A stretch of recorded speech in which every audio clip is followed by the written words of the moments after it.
While everyone panics, a certain type of man simply waits. He knows something: the market doesn't reward noise or urgency. It rewards the man who prepared when no one else cared. The system isn't broken, it's just built for different men. Men who stay calm while the world burns around them constantly. Most men think wealth comes from quick moves and bold reactions. But the real winners sat still while everyone else burned capital. They bought land when it was quiet, not when it trended. They held cash when leverage seduced every other ambitious fool around.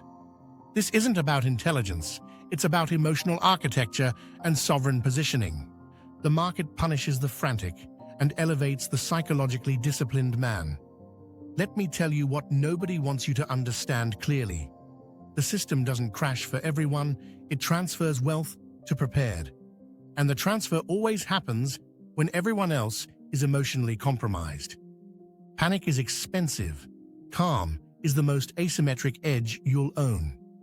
Every financial collapse in history followed the same psychological pattern repeatedly. First, euphoria seduces the masses into believing expansion lasts forever completely.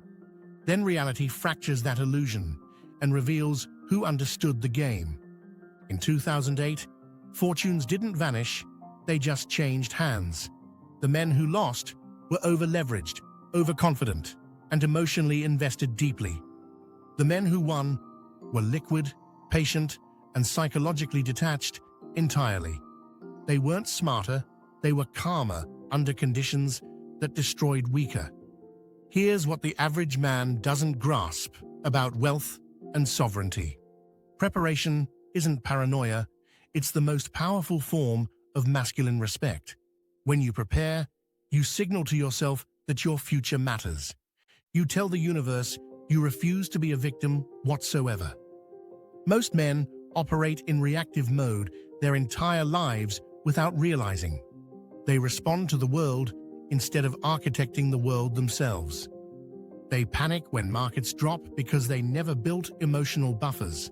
They scramble for strategy when they should have built identity earlier. The sovereign man doesn't react to chaos, he anticipated it already. He structured his life so volatility becomes opportunity instead of loss. This is the difference between men who survive and men dominating. Survival is reactive, dominance is the result of calm, strategic preparation. Let me give you 3 real examples of men who understood. In 2007, a private equity investor named Marcus operated. Everyone around him was levering up, buying real estate, chasing yield. Marcus did the opposite. He sold properties and sat in cash. His peers mocked him, called him paranoid, said he'd miss upside. When 2008 collapsed, Marcus bought 17 properties at discount. Today, his portfolio generates $8 million annually from those calm moves. He didn't predict the crash, he simply refused to be fragile. Marcus understood that liquidity is power when everyone else needs capital. While his peers scrambled to meet margin calls, he negotiated strongly. He bought trophy assets from desperate sellers at prices seeming impossible. The psychological advantage of preparation gave him a decade of wealth. Another man, David, ran a small manufacturing business in the Midwest. During the pandemic, while competitors took PPP loans and expanded recklessly, David paid down debt, built 12 months of operating reserves patiently. He watched his competitors celebrate their growth while he fortified foundation. When supply chains fractured in 2021, his competitors failed. They couldn't weather the disruption because they'd optimized for growth alone. David bought their client lists and equipment for pennies on dollar. He tripled his revenue because he was calm when everyone panicked. Today, David's business generates $4 million annually with zero debt exposure. His competitors thought he was too conservative, too slow, too cautious. Now those same men work for other companies or failed completely. David owns his time, his equity, and his future completely sovereign. Then there's Jonathan. a tech executive who saw the valuation bubble. In 2021, everyone told him to hold equity forever. Stock options were printing money. Everyone was getting rich on paper. Jonathan sold 60% of his vested stock and diversified widely. His peers thought he was insane, leaving millions of potential upside. When tech crashed in 2022, his peers lost millions. Jonathan's net worth barely moved because he prepared when nobody did. He bought farmland in the Midwest, rental properties in secondary markets. While his peers watched their net worth evaporate, Jonathan collected income. He slept peacefully, while former colleagues panicked about mortgage payments completely. Today, Jonathan is wealthier than he was at the peak entirely. These men aren't geniuses. They're psychologically sovereign and strategically patient always. They understand that the system rewards men who refuse emotional volatility. They built identity first, then strategy, then wealth as natural consequence. Now let's talk about why most men never reach this level. The modern world is designed to keep you in reactive state. News cycles manufacture urgency. Social media amplifies fear and greed constantly. Every algorithm is built to hijack your attention and destabilize emotions. The system doesn't want you calm. It wants you reactive forever. Because reactive men make poor decisions, and poor decisions create profit. When you panic, you sell low, buy high, and enrich others. When you're calm, you do the opposite, and the system transfers. This is why sovereignty begins with psychological regulation, not financial strategy. You can't architect wealth if your emotions control your decisions constantly. The average man is one market crash away from total devastation. Not because he's poor, but because he never built buffers whatsoever. He's leveraged, he's reactive, and he's emotionally invested in short outcomes. The sovereign man lives differently. He architects his life for dominance. He holds cash reserves that let him sleep deeply regardless headlines. He avoids debt because debt makes you fragile and reactive instantly. He builds systems that generate income independent of his active labor. He invests in assets that appreciate regardless of his emotional state. This is wealth architecture, and it begins with identity, not strategy. Most men approach wealth as a set of tactics or hacks, but tactics fail under pressure if your identity is still fragile. You need to become the type of man who stays calm. Then strategy becomes effortless because you're no longer hijacked by emotions. Here's the metaphysical layer most financial content completely ignores and misses. The universe doesn't reward desperation. It rewards energetic sovereignty and confidence. When you operate from panic, you broadcast scarcity and attract more. When you operate from calm preparation, you attract aligned opportunities constantly. This isn't mystical nonsense. It's how human psychology and perception works. People sense desperation, they sense calm, and they respond to both. Investors back calm men, not frantic men chasing the next trend. Clients trust men who are grounded, not men who wreak urgency. Partners align with men who are sovereign, not men emotionally volatile. Your external results are always downstream of your internal psychological state. This is why preparation is both a financial strategy and practice. When you prepare, you align yourself with abundance instead of scarcity. You signal to yourself and the world that you expect thriving. And that energetic shift creates opportunities that frantic men never see. The calm man enters rooms differently. He negotiates differently, he thinks. He doesn't need the deal, which paradoxically makes him get better. He doesn't chase opportunities, which makes opportunities chase him instead predictably. He operates from a frame of abundance because his preparation created. This is the invisible advantage that compounds faster than any strategy. Now let's talk about the financial architecture of the calm man. First, He holds 6 to 12 months of liquid reserves always. This isn't for emergencies, it's for opportunities that only appear chaos. When everyone else is selling assets to raise cash, he's buying. When everyone else is desperate for capital, he's the patient lender. This liquidity premium is worth more than any speculative return ever. Second, he avoids consumer debt entirely because debt makes you reactive. Debt forces you to generate income, regardless of market conditions whatsoever. Debt makes you fragile. It eliminates optionality. It chains you urgently. The sovereign man uses debt strategically on appreciating assets, only never. Third, he builds multiple income streams so no single failure destroys.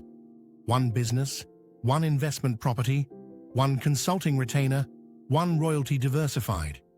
This isn't diversification for safety, it's architecture for psychological sovereignty completely. When you have 5 income streams, losing one is inconvenient? Never.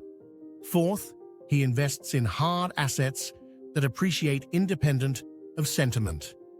Land, businesses, commodities, things that hold value regardless of narrative collapse.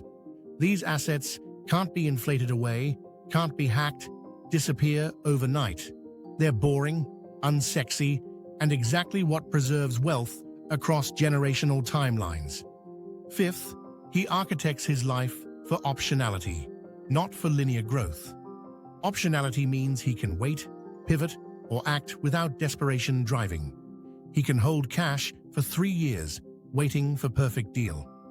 He can walk away from bad partnerships because he doesn't need. He can say no to clients, investors, or opportunities that misalign. This is the financial structure that lets you stay calm, always. And calm men make better decisions, which compounds over decades entirely. The system is rigged, but not the way most people think. It's rigged for men who refuse to be emotionally hijacked completely. It's rigged for men who prepare when everyone else distracts. It's rigged for men who understand that patience is asymmetric. The transfer of wealth doesn't happen randomly, it happens during collapse. And if you're the man who stays calm, you win automatically. Every economic cycle creates the same pattern: euphoria, then panic transfer. The men who win aren't predicting the future, they're prepared entirely. They don't need to know when the crash happens, just that. They don't need perfect timing, just the discipline to stay liquid. This separates the men who build generational wealth from those scrambling. The calm man doesn't fear volatility, he understands it's his advantage. He knows that every panic creates a transfer opportunity for prepared. He positions himself to be the buyer when everyone else sells. This isn't luck, it's architecture, it's identity, it's sovereign psychological control. Most men will never understand this because they worship action constantly. They think doing nothing is weakness, but strategic patience is strength. They confuse activity with progress, noise with signal, movement with direction. The sovereign man knows that sometimes the best move is stillness. He waits while others exhaust themselves chasing every shiny new trend. He conserves capital while others burn it on speculative emotional gambling. He builds reserves while others celebrate their leveraged paper gains temporarily. And when the music stops, he's the only one still standing. This is what we teach inside the Luxona Inner Circle daily. We don't just talk about wealth, we architect the identity creating. We train men to become psychologically sovereign before they chase strategy. Because strategy without sovereignty is just tactics that fail under pressure. Inside the inner circle, you'll learn the exact frameworks these used. You'll build the emotional regulation that lets you stay calm chaos. You'll architect the financial buffers that turn volatility into asymmetric opportunity. You'll learn how to structure your portfolio for maximum optionality resilience. You'll develop the psychological tools that make you unshakable, regardless conditions. And you'll join a brotherhood of men who refuse playing small. Men who understand that wealth isn't about making more money sovereignty. Men who know that the real game is psychological dominance returns. Men who've built lives where chaos is advantage, not threat disruption. This isn't for everyone, it's for men who are ready differently. Men who understand that the real edge isn't information, it's sovereignty. If that's you, join us inside the inner circle at Patreon. Now here's the truth most men will never accept or internalize. The system will keep rewarding calm, prepared men and punishing reactive. This pattern has repeated for centuries, and it will repeat more. The only question is which side of the transfer you choose. You can keep reacting to headlines, chasing trends, and staying fragile. Or you can architect a life where chaos becomes your advantage. You can keep hoping the system changes to favor reactive men. Or you can become the type of man the system rewards. Preparation isn't optional for men who want to build generational wealth.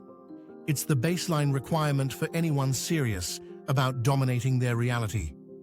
The world will keep manufacturing urgency, keep amplifying fear, keep destabilizing.